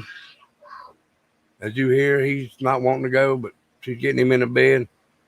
So I'm going to jump off here. And like I said, I'm going to do some more on this. I'm doing good, Nani. Thank you for asking, dear.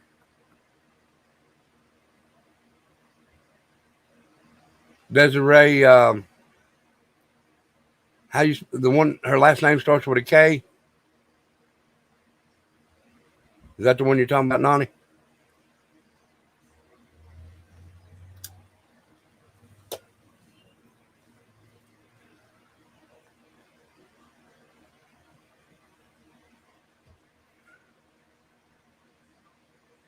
I did see that. I think I posted on my community page yesterday and in Discord. Also, I don't know if anybody's seen this, but a couple hours ago, they had a bunch of police headed toward Warriors Pass State Park where Summer Wells was swimming. I don't know what it was. Nobody said it. Let me go see if there's anything being said about it. It was on Scanner Food in Facebook. So I'll go check it out right quick and see if anything else being said about it.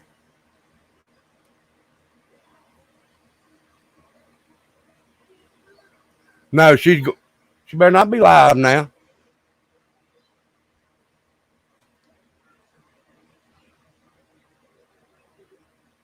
Hold on just a second.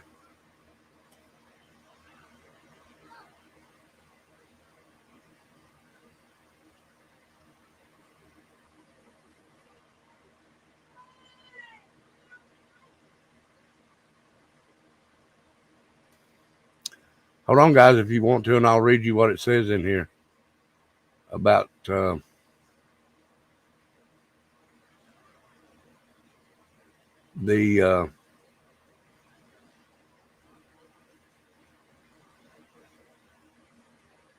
thing in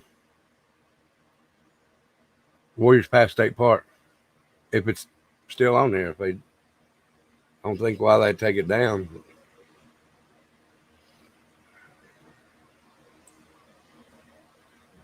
For some reason, I can't find it now.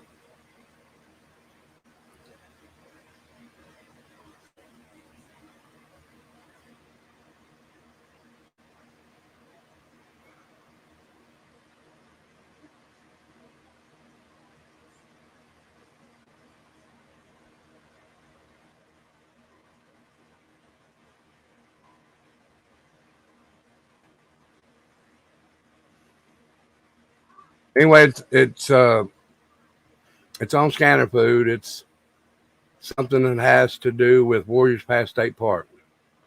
So I'll do this.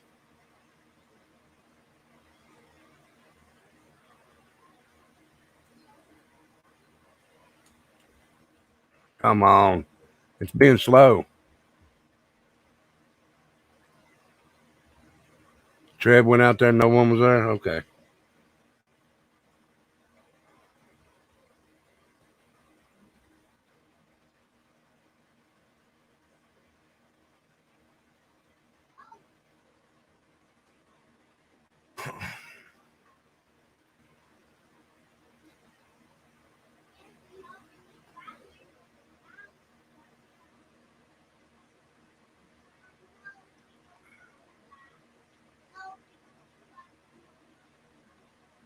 They're not showing nothing now.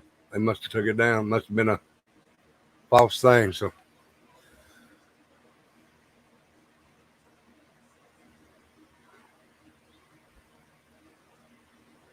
okay. All right, guys. I'm gonna go ahead and jump off here because Becca's going live in about 20 minutes. But y'all go over and show her some love, please, and thank y'all for coming in and showing me some love over here. If you haven't, please hit the like, share, and the subscribe, and comment down below if you don't care. And share this out because I will put it. I'm going to do another story. I'm going to get a hold of Rocket, and she's going to go through some things with me on the Terry Hobbs. I'm looking for one certain particular video out there, and then we'll do another one soon. But thank you for coming in, Nani. I'm sorry. I'm getting ready to get off, honey. I'm sorry about that. Oh, I'm going to do some more of it. When this first happened, when Paradise Lost first come out, I started watching this back in the day. So, but much love and respect to everybody. Thank you for coming in.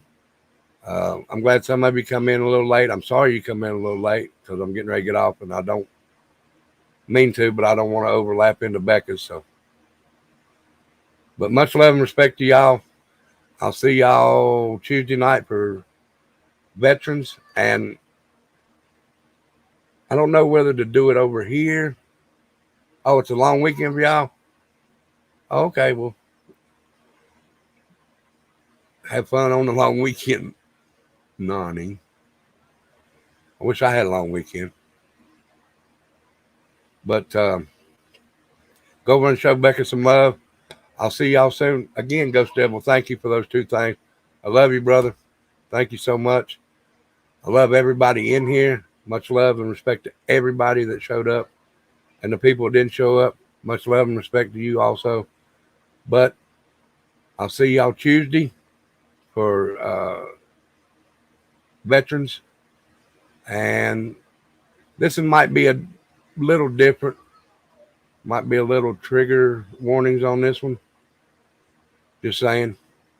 But y'all be good. Love you too, Nani. Love you, Ghost Devil. Love everybody here. I'll say it like that. Remember, we don't say bye here. What do we say? We say see ya. So, guys, you have a good one. I love each and every one of you. I'll see you over on Becca's. All right. Love you.